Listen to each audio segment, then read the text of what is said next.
Madam Anuradha, madam, starting madam recording. You can start the class.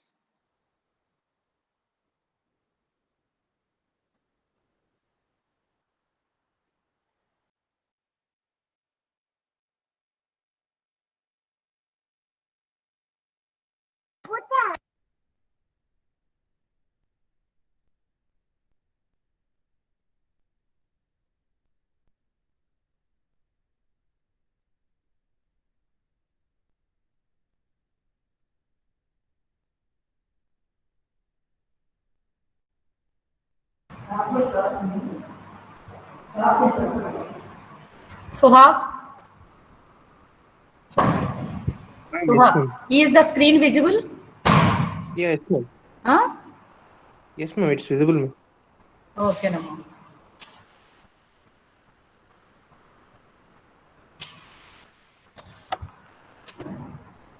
Good morning to all. In today's class, we will discuss synchronization concept in multi-threading. Last class, I explained 4 methods. They are yield, join, sleep, and interrupt method. These 4 methods are very, very important for exam point of view. How to prevent a thread from execution. Okay, for that concept, we will use those 4 methods. Okay, next concept is synchronization. Okay, it is very, very important concept in multi-threading. So, synchronized is the modifier, okay, applicable only for methods and blocks, but not for variables and classes.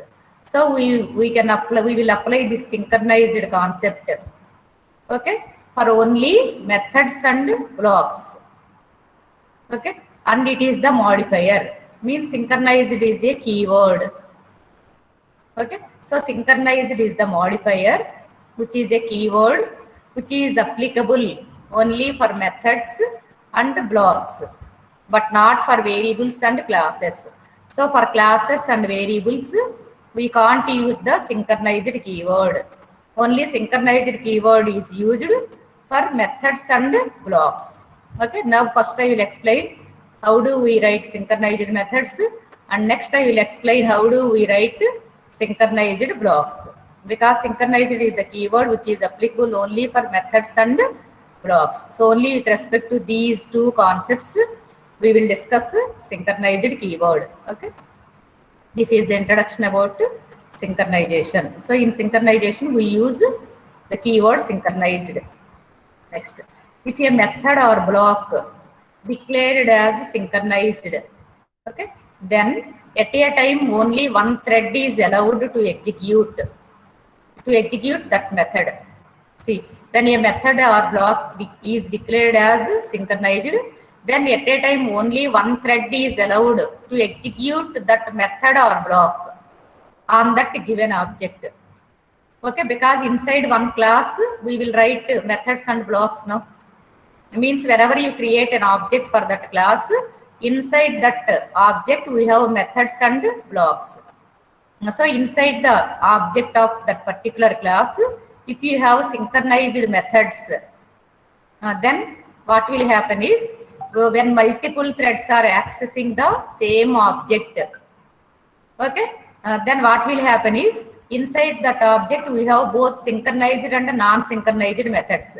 Suppose if one thread is accessing the synchronized method of that object, so the remaining threads cannot access the synchronized thread, the synchronized method of that particular class. Means only one thread can access the synchronized method of that object. That is the concept. That is this here. If a method or block declared as synchronized, then at a time only one thread is allowed to execute that method or block on the given object. Now here we have to understand one difference between synchronized method and non-synchronized method. So synchronized method means, okay, if in inside one object, let us take like this. Inside one object we have to take one synchronized method and one non-synchronized method. Non-synchronized method means if a method which is not declared with synchronized keyword, then that method is called non-synchronized method, and a method which is declared with synchronized keyword is called synchronized method. So that is the difference between synchronized method and non-synchronized method with respect to syntax. Okay, you know how do we write the methods in classes now in Java? So if a method is declared with the synchronized keyword, then that method is called synchronized method. If the method which is not declared with the synchronized keyword, then that method is called non-synchronized method. Now let us assume like this. We have one object. We have one class. We have created object for that class. So inside that object, we have one synchronized method and one non-synchronized method. See, inside one object, we have one synchronized method and one non-synchronized method. Now I will show you the difference between synchronized method and non-synchronized method with respect to the threads. Now you know in multi-threading, you know, what is multi-threading? So multi-threading is nothing but object is only one. Here it is only one class object, but multiple threads are accessing that object. This is the concept of multi-threading. So multiple threads, you know how do we write the multiple threads by using classes? Already explained basic programs, no? Now assume object is only one, but we have multiple threads. So if multiple threads are accessing the same object, okay, so multiple threads are accessing the same object, and inside that object we have one synchronized method and one non-synchronized method. Now I will explain the difference between these two methods with respect to these three threads, these multiple threads. So when multiple threads are accessing the same object, suppose if the first thread got if the first thread is getting the CPU and it is executing the synchronized method, then what will happen is the remaining threads cannot access that synchronized method, because this synchronized method is already accessing by one thread. So at that time, the remaining threads cannot access the synchronized method of that object. Means only one thread can access the synchronized method.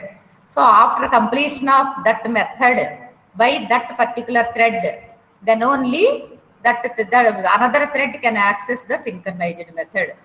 Means once the synchronized method, okay, completes its execution by one thread, then only that method is allowed for another thread.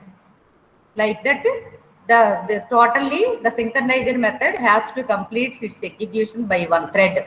Then only other thread can access the synchronized method of that object. This is the concept of synchronized method. Here same, no? Okay, if the method is declared as synchronized, then at a time only one thread is allowed to execute that method on that given object. So inside one object, if you have synchronized method, then even though multiple threads are accessing the same object, but if one thread is accessing that synchronized method, then the remaining threads cannot access the synchronized method of that object.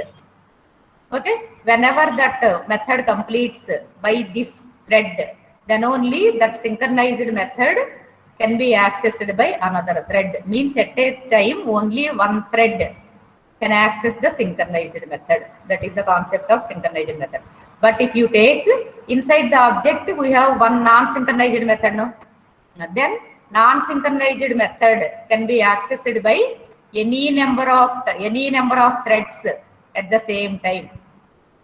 At a time, synchronized method can be accessed by only one thread. But whereas in case of non-synchronized methods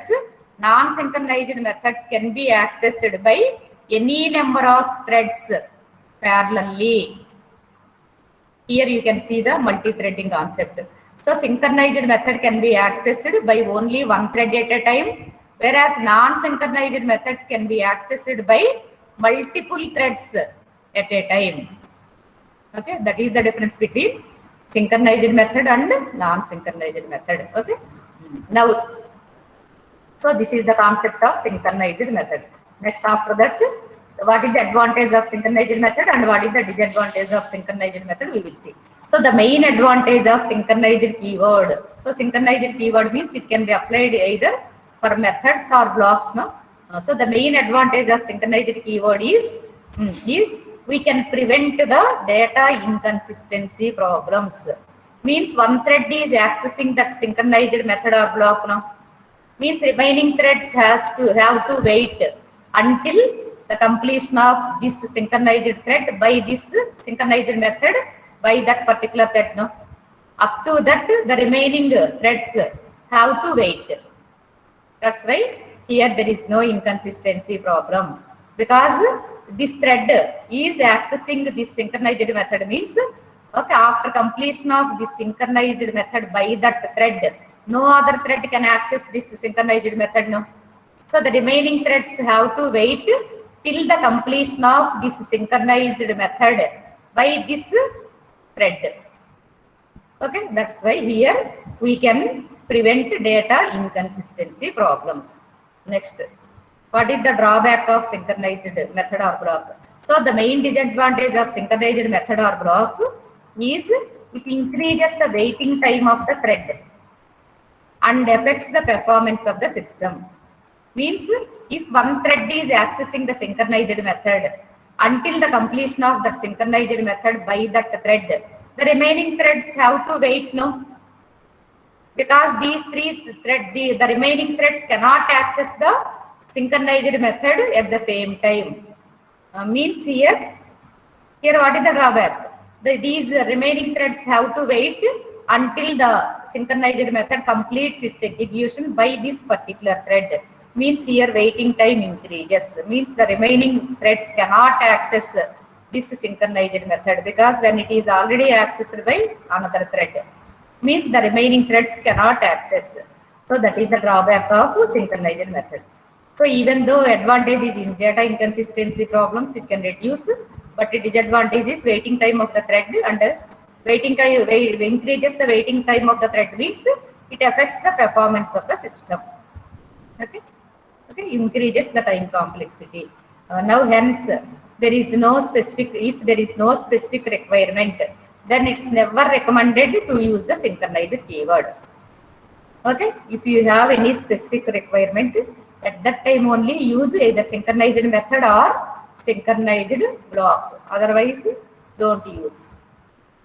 So this is the basic concept of synchronized keyword, that is either synchronized method or synchronized block. Next. So here every object in Java has unique clock. Understand carefully. Synchronization is very, very important. So every object, so whenever you create a class, we can create any number of objects, no?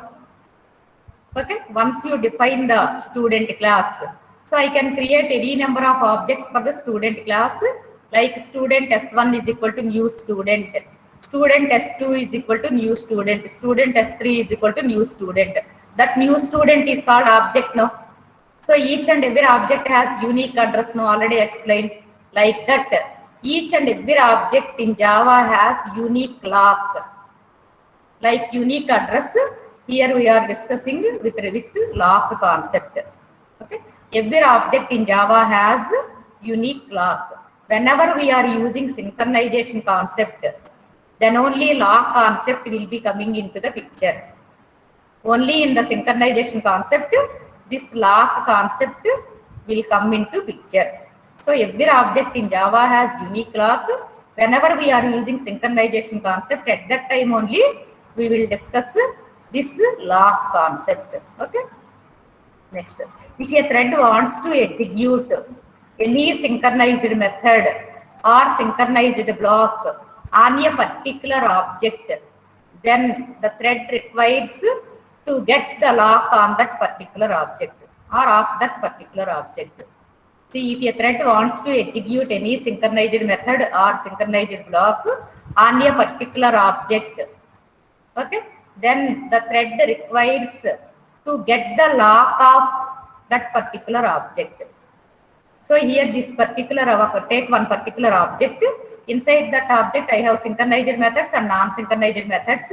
But to access the synchronized methods of this particular object by one thread, then how this thread will access the synchronized methods of this particular object is by getting the lock of this object.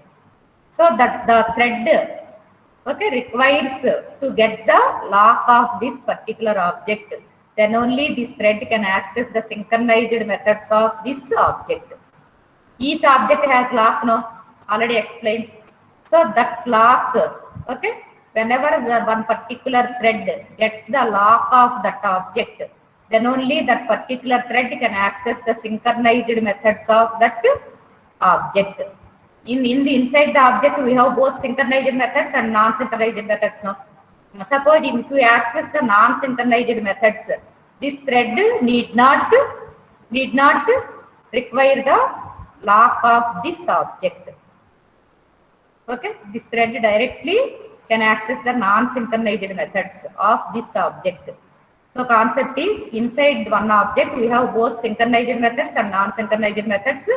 Okay, so to access the synchronized methods, the thread has to get the lock of this object.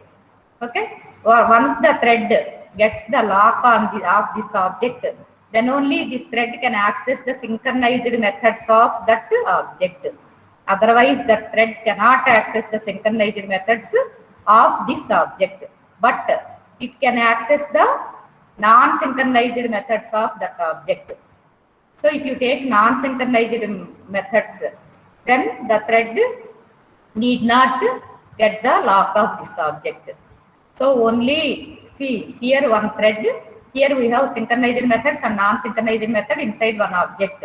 So to access the synchronized methods, the thread has to get the lock of this object.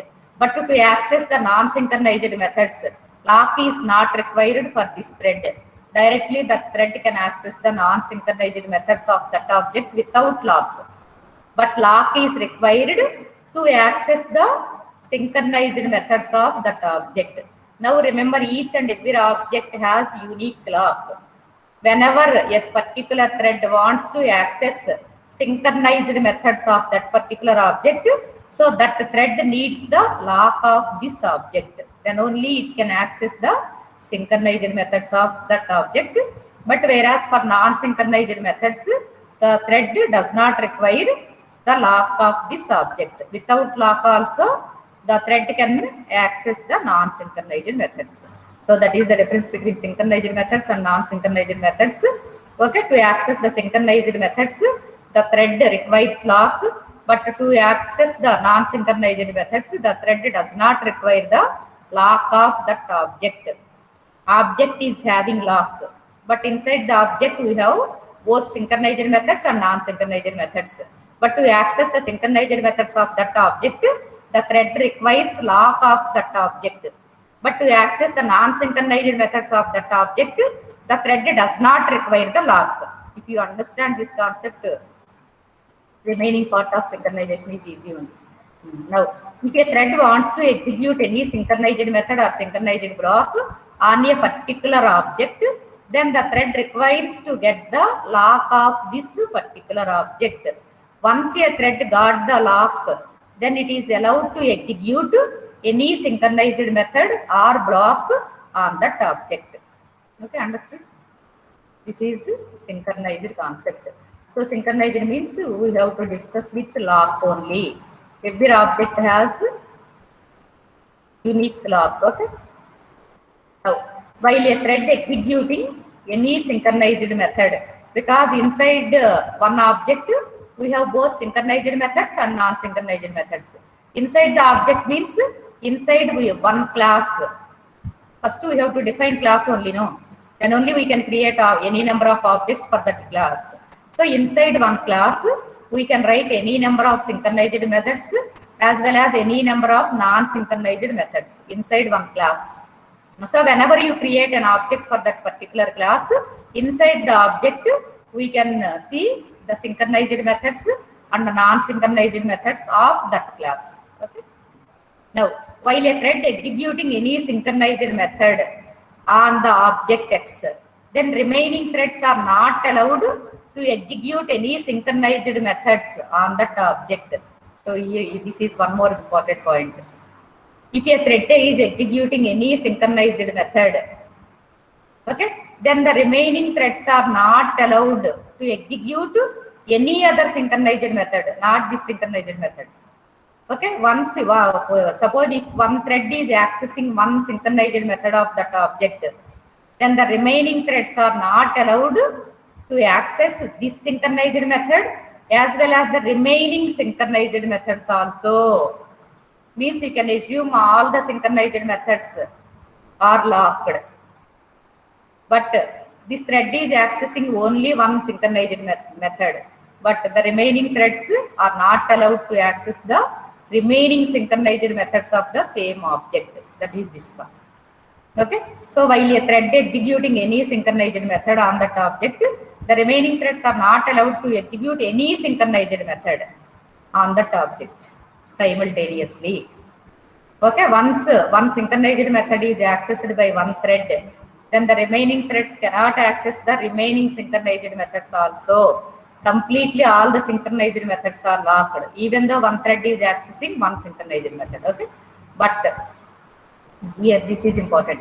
But remaining threads are allowed to execute any non-synchronized method on that object simultaneously. This is important because inside one object we have synchronized methods and non-synchronized methods. No, let us take here we have 10 synchronized methods and 10 non-synchronized methods. One thread is accessing threads. Let us assume 3 threads are there. 3 threads are there. And synchronized methods 10, non-synchronized methods 10, inside only one object.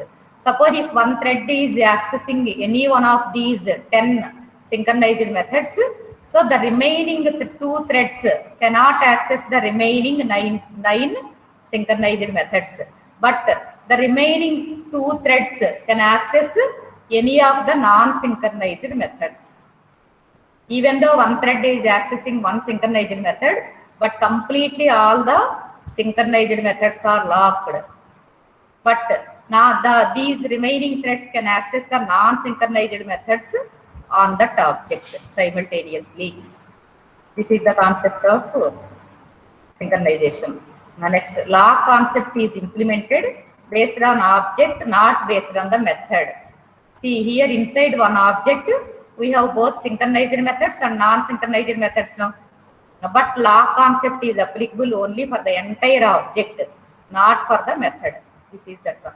So lock concept is applied based on the object only, means object level lock. So this concept is nothing but object level lock. So once the object is locked, means one thread can access only one synchronized method of that object, but the remaining threads can access the non-synchronized methods of that object. So this is called object level lock. Okay. Now I will explain one program on synchronization. So class display. So is it synchronized method? So inside one class we can write synchronized methods, any number of synchronized methods and any number of non-synchronized methods. Till now we have written only the classes with non-synchronized methods, but we will now start writing synchronized methods also in addition to the non-synchronized methods. Now I will explain this synchronized method concept. After that you can write the programs on your own. Now here I have taken one class display. Inside that public synchronized void wish string name. So here wish is the method name, return type is void, and it is taking one parameter which is string type.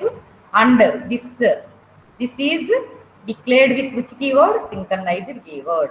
And this access specifier is public. So here I have written one synchronized method, that is wish. Next, inside the synchronized wish method, what I am writing is I am taking for loop, and inside y is equal to 0 to 10 means 1 to 0 to 9 you will get here. Next, here inside the for loop what I am writing is system.out.println good morning. After that you know this sleep. Okay, try catch blocks already explained thread.sleep. This is the matching catch block. Next, after that what I am writing system.out.println name. means after printing this statement, the thread will enter into the sleeping state for 2000 milliseconds. Okay. Now system.out.println good morning. After that, one more statement is there, system.out.println name. Okay, inside here which method is taking one parameter, that is which type of parameter it is taking, string parameter. That's why here I am printing. Here you will get name, no? So that name I am printing here, system.out.println name. Okay, here only good morning. This is static, but this is dynamic. System.out.println. Whenever this method is invoked with one particular name, okay, that name is stored in this variable name, and that name is printed. Okay, so this is the synchronized wish method. See, again I am repeating. Here our display is the name of the class. Inside that I have written synchronized wish method. To explain the synchronized concept, I have taken synchronized wish. Inside the synchronized wish, what is the functionality of this synchronized wish method is, I am taking one for loop. Inside that for loop, this for loop is repeated 10 times. Inside the for loop, I am writing good morning and this name. This name, how do we get is, this method has to be invoked, no? So this when this method is invoked with some particular name, that name is printed using this system.out.println name. So this is the synchronized wish method which is there in the display class. You remember this one. Next, after that, I have to create one thread now. So here is it the thread definition. So how do we create a thread? Is class my thread extends thread. So any class which extends thread or which implements runnable means that is a thread. That is separate thread. So to create thread, we can use class my thread. Either I can take extends thread or I can take implements runnable. Okay, so class my thread extends thread I have taken here. So inside that, these are the instance variables. Display D. So reference variable can also be an instance variable. So display is the name of the class and D is the reference variable. Here D holds null because the default value of any reference variable is null. So inside my thread class, this is the thread definition because it extends thread. So inside the thread definition, what I am writing is, I am creating two instance variables. One is the reference variable for display class and name is also a reference variable for the predefined class string. These two are the instance variables which are reference variables. Okay, reference variables hold null. At this time D holds null, name holds null. Next, after that I am writing parameterized constructor for this my thread class. So this is the parameterized constructor of my thread class because the constructor name and class name must be same and it is taking two parameters.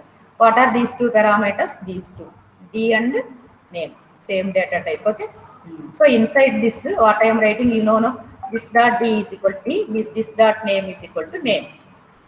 Okay, already explained the use of this. So this refers to the current class object. So this dot D is equal to D, this dot name is equal to name. Okay. After that, we should write overriding run method now. Already explained. Whenever you create a new thread, either by using runnable interface or by using thread class, we must write this run method. So inside the run method only, we will write the functionality of that thread. Here I already explained, no? This is the thread definition because this thread extends thread or this class extends thread or class my thread implements runnable also we can write. So whether you write extends thread or implements runnable for defining the thread, inside the thread it is must to write the run method. Okay, inside the run method only we will write the functionality of that thread. Here this is only constructor now. So in addition to the constructor, we must write the run method to provide the functionality of that thread. That's why I have written public void run method. So inside the run method, what I am writing is d.wish of name. Here I am sending the values now through this constructor.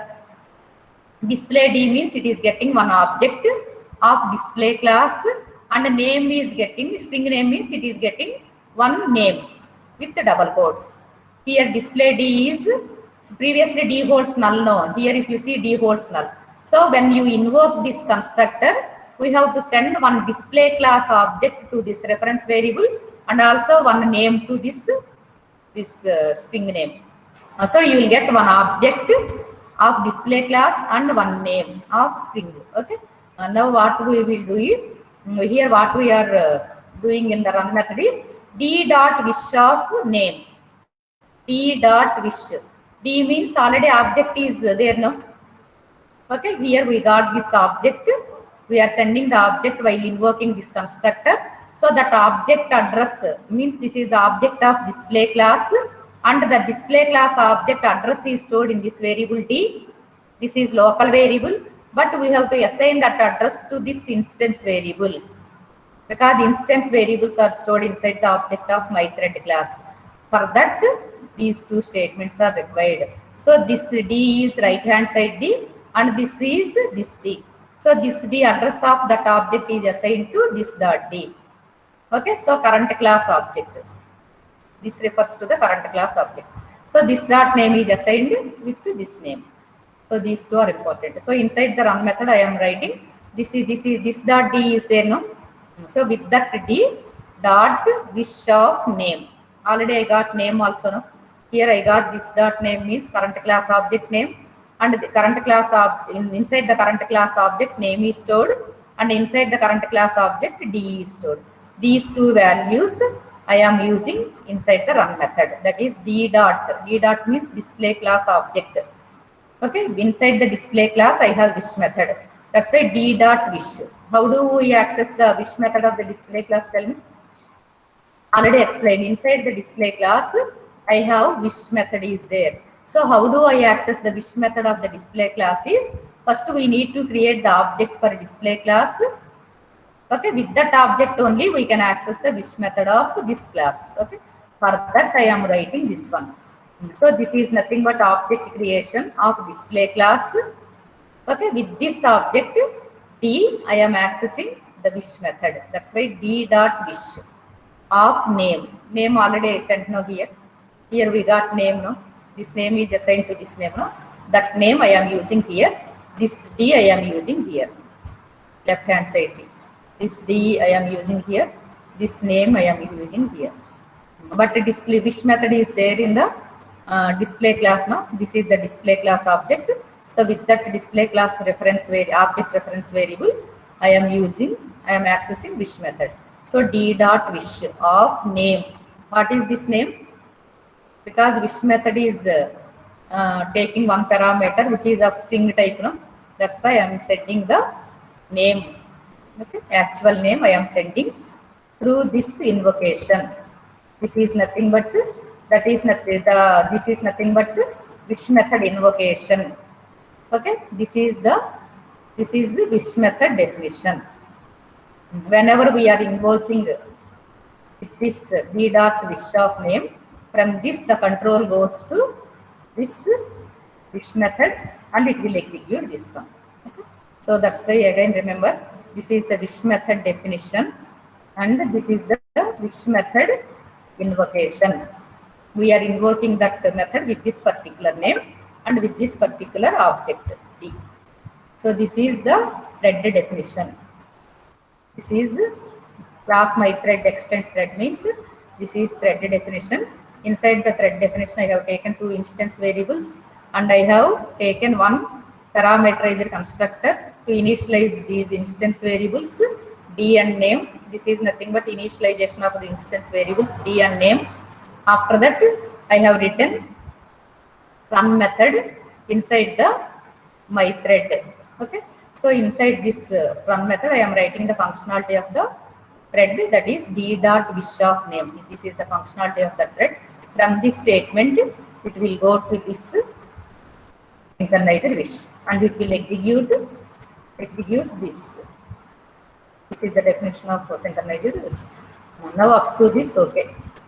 Now I will take one more class, synchronizer demo. Till now I have taken two classes. One is display. Inside the display method Inside the display class, I have written the synchronized wish method. Next, I have defined one thread.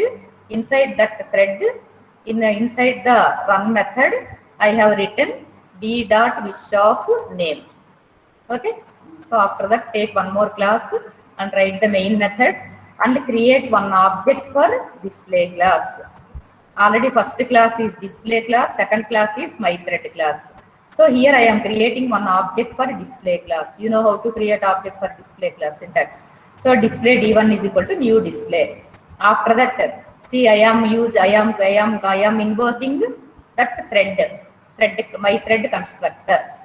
So this is the creation of my thread class object. My thread is thread, no? So my thread is behaving like a thread, already explained. So this my thread is behaving like a thread. Why? Because it is extending thread class. So for this thread, my thread, I am creating two objects. See. So my thread T1 is equal to new my thread of my thread class constructor is taking two parameters. No? What are the two parameters? Already explained. This is my thread class constructor. It is taking two parameters. One is display D, another one is string name. For this I have to send object of display class. For this I have to send name with string double quotes. So first I have to create object for display class. After that I have to invoke the constructor. For that, first I have created object for display class. Now I am sending this object as parameter to that constructor. So that's why first create object for display class, that is D1 here. Next after that name means double quotes name, directly we can take. Next my thread, two objects I am creating for my thread class. My thread T2 is equal to new my thread D1 comma Yuvraj. So again same object I am sending here. Understand, with these two, for these two constructors I am taking the same object. Means here object is only one, remember that. How many objects I have created for display class? Only one object, no? That's why only one object, but I am creating two threads. Main is one thread. So in addition to the main thread, I am creating two threads. So like this also we can create two threads. Okay, so my thread T1 means one thread. This is T2 is another thread. Whenever you create an object, after that we have to invoke the start method of the thread class, no? That's why T1 dot start means this thread is registered with the thread scheduler. Next T2 dot start means this thread is also registered with the thread scheduler. So how many threads are there after this statement T2 dot start? We have three threads. What are the three threads?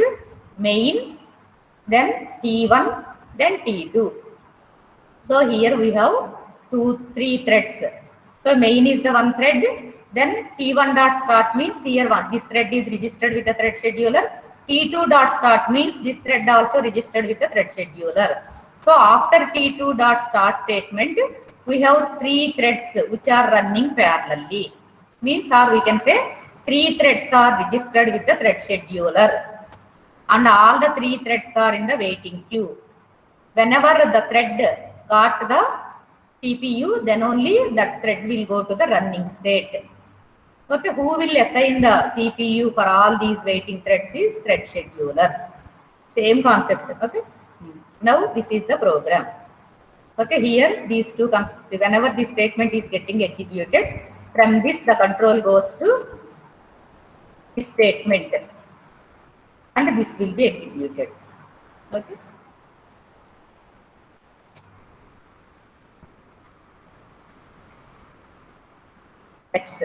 Next here I will explain one more important point. So whenever you write T1 dot start, here you may get one doubt. What is the doubt? Who will invoke this run method? Because here I have written the functionality of this thread. No. Here we have two threads for this my thread only. That is T1 is one and T2 is another one. So two threads I have created. But what is the functionality of each and every thread? This is the run method. Inside the run method, we have written the functionality of this. No. Now, who will invoke this run method? Run method we cannot invoke directly. If you invoke, it is like normal method. Here understand carefully. T1 dot start means, what is the meaning of T1 dot start? So start method of the thread class will be invoked. After that, the role of the start method of the thread class is it will register our thread with the thread scheduler. After that, it will invoke the run method. So inside the start method of the thread class, run method is invoked. That's why run method, or run method means which run method is invoked? This overriding run method is invoked. So as part of the start method, this will be invoked. Now here T1 dot start means this run method is executed. Run method is executed means D dot wish of name. So from this, from this it will go to what is T1? T1 name is the thread. The object is D1 and the name is Dhoni. Okay, so T1 dot start means D1 and Dhoni. So with D1, okay, object is only one D1. With Dhoni, this wish method will be executed. So T1 dot start means, so as part of start method of the thread class, this run method will be executed on the first object, that is T1 dot start. So inside the run method we have D dot wish of name. Name is here Dhoni. Okay, so D dot wish of D. Okay, D means here D1. So D1 dot wish of, we have sent D1.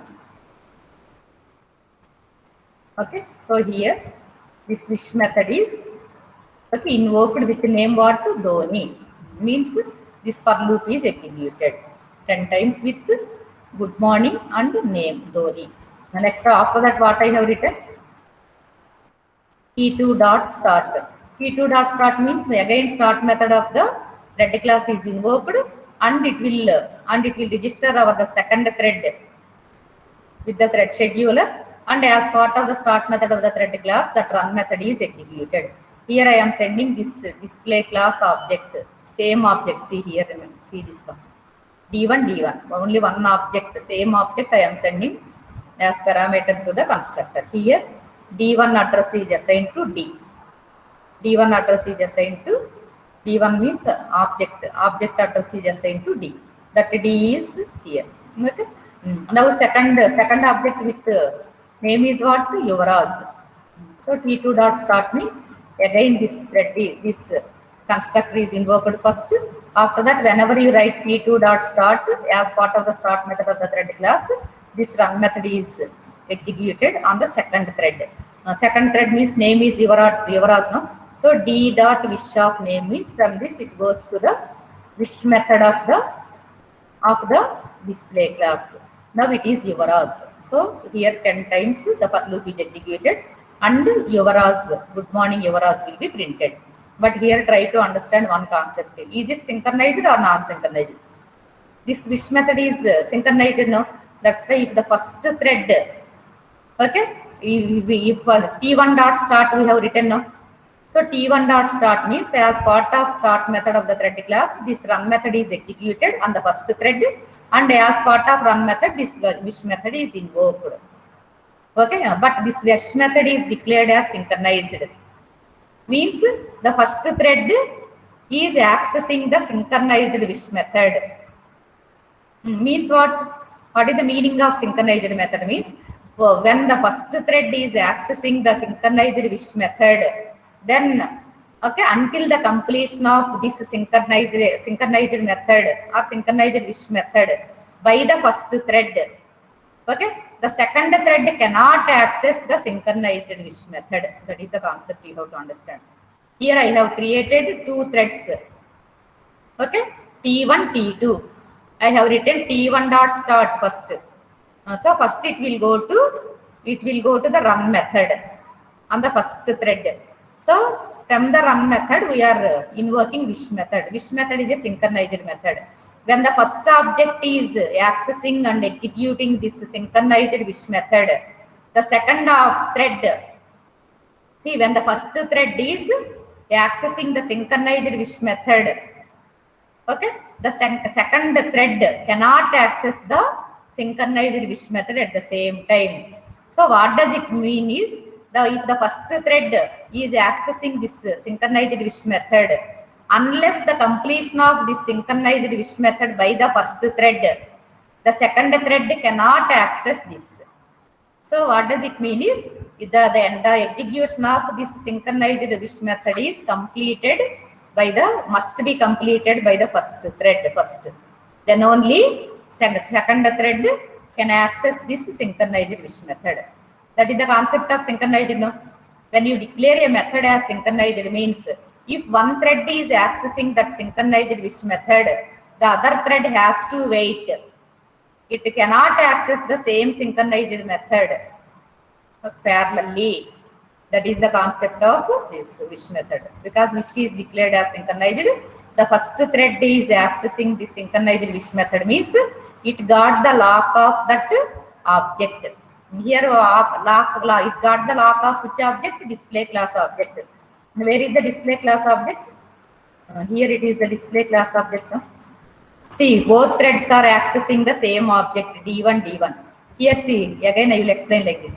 Here object is only one. Display class object is only one. Because I have created display class object only once. That's why display class object is one object only we are considering. But how many threads are accessing that object? 2 threads. What are the 2 threads? T1 and T2. So here object is 1, threads are 2.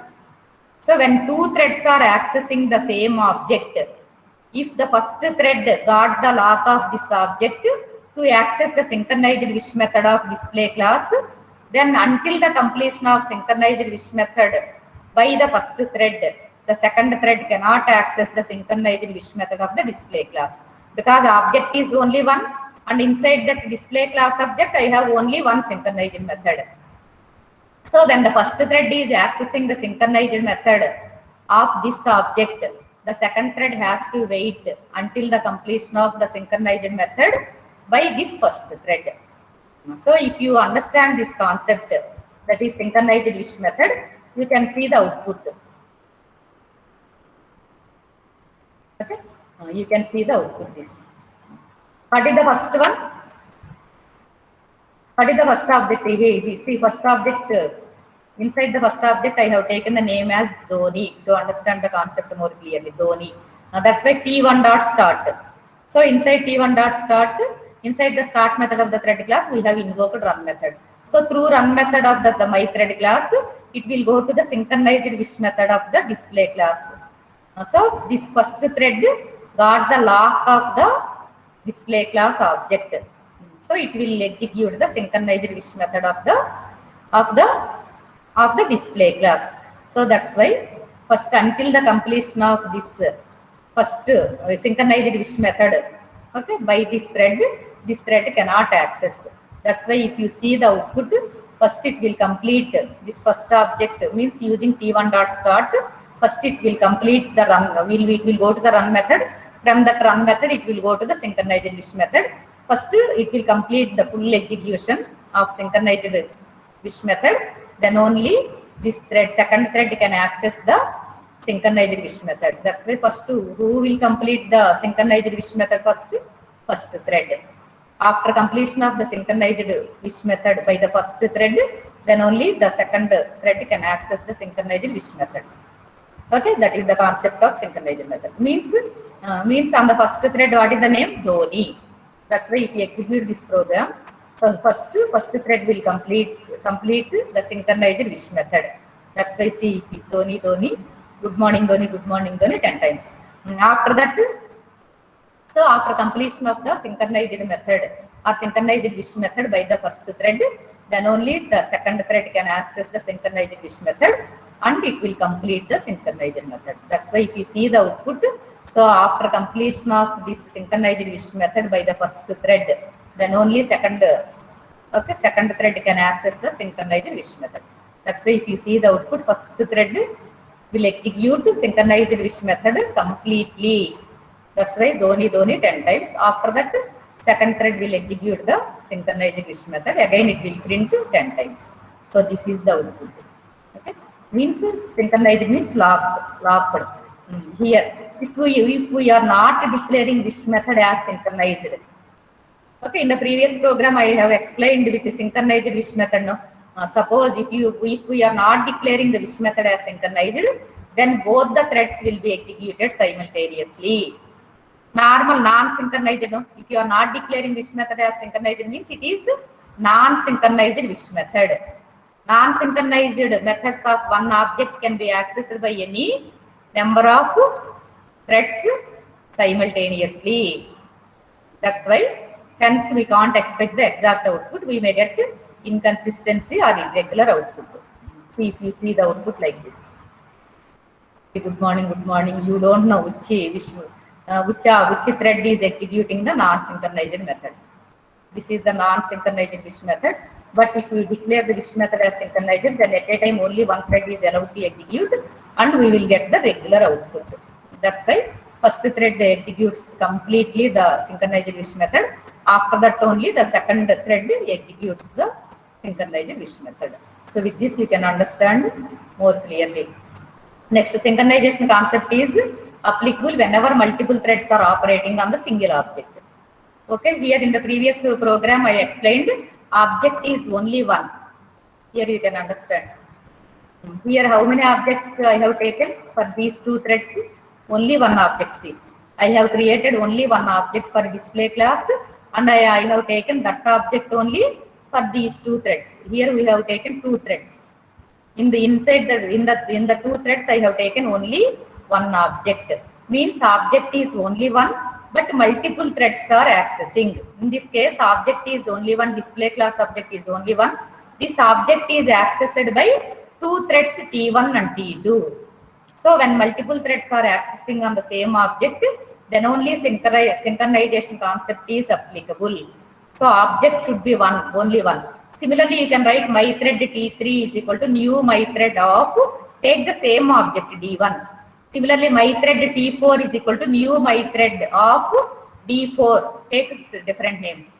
And then write T1 dot start, T2 dot start, T3 dot start, T4 dot start. Means four threads are registered with the thread scheduler in addition to main thread. So, but how many objects, remember here? Here only one object, but I have four threads, T1, T2, T3, T4. So when multiple threads are accessing on the same object or accessing the same object, then only we can explain synchronization concept. But what is the other way is this one. If multiple threads are operating, okay, or accessing on separate objects, then there is no impact of synchronization. In the previous program, object is only one, but multiple threads are accessing the same object. At that time only you can understand the synchronization impact. But if multiple threads are operating on separate objects, then there is no impact of synchronization. So one program is there, same I have taken. So here, where is the difference? I will explain. Same program. Here. Here what I have taken in the previous program, I have created only one object now. That is D1 only. I have created only one object, but I am taking two threads which are operating on the same object. But then only you can understand the synchronization concept. Suppose if you create two objects for the same display class, and if you create two threads, and one object is for this thread and another object is for this thread, then in this case there is no impact of synchronization. Here I have two threads for display class. This is one thread and this is another thread, and this thread is accessed by this object is accessed by the first thread T1 and this object is accessed by the second thread T2. Even though if you write synchronized wish method in the display class, there is no impact. That's why if you want to learn the synchronization concept, create only one object and create multiple threads and see when multiple threads are accessing the same object, then what is the role of synchronized method inside that object. With that only you can understand the synchronization concept. Here if you take one object and one thread is accessing, another object and another thread is accessing, here you can't explain synchronization concept. Why? Because even though this object contains synchronized method and this object also contains synchronized method, But one thread is accessing one object means if one thread is accessing the synchronized method, then no other threads which are in the waiting state, no. That's why if you take multiple objects and multiple threads, in this case, you can't find the impact of synchronization. To see the impact of a synchronization, take the same object and take multiple threads. Means on the same object, multiple threads are accessing. Means then this synchronized method concept you can understand more clearly. Here there is no impact of synchronization. So if you see, even though if you write here in the display class here also I have written same display synchronized wish. Even though if you write wish method or synchronized wish method in the display class, so writing the synchronized wish method is not important.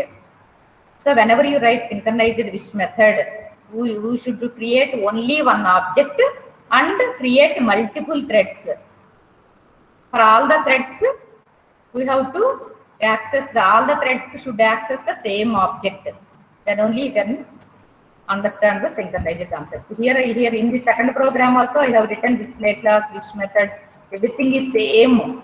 But what I have taken is, I have taken two different objects, and this object is this T1 is this thread. My thread T1 means it is thread. No? T1 dot start means it is a thread.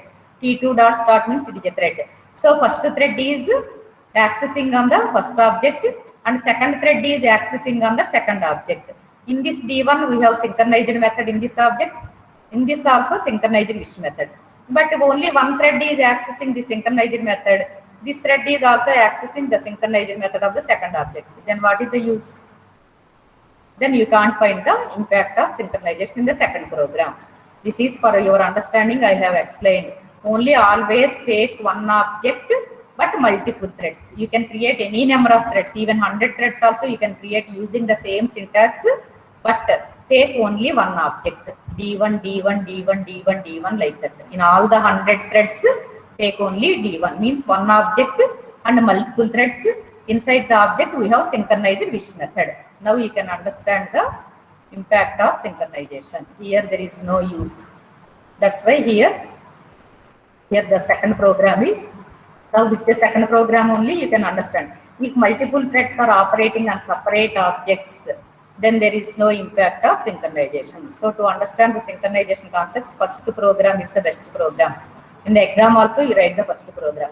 But the second program is, you can understand where we get the synchronization concept and where we don't get the synchronization concept. So here in the second program, as both T1 and T2 are operating on different objects, even though wish method is synchronized, we will get irregular output. Only with the if it is synchronized method, and here you remember 2 points. The method must be synchronized method, and we should create only one object, and we have to create multiple threads. In that case only we will get regular output. In all the remaining cases we will get irregular output. So with this synchronization, that to object level is completed. Next we will see next class level lock. Like till now we have discussed only object level lock. No? Now we will discuss class level lock, and we will discuss synchronized blocks. Now till now I have completed synchronized method, that is synchronized wish method. The first program is very important for exam point of view. Explain synchronized keyword in multi-threading means you should explain first program. That's it.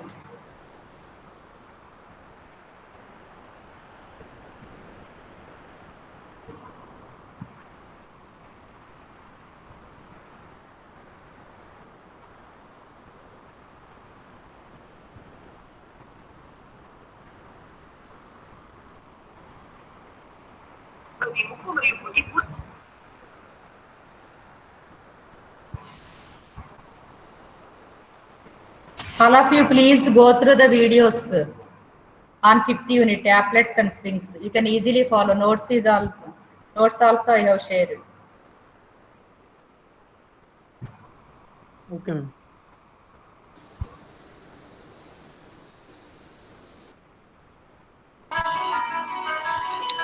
Madam, shall we leave, madam? Hello.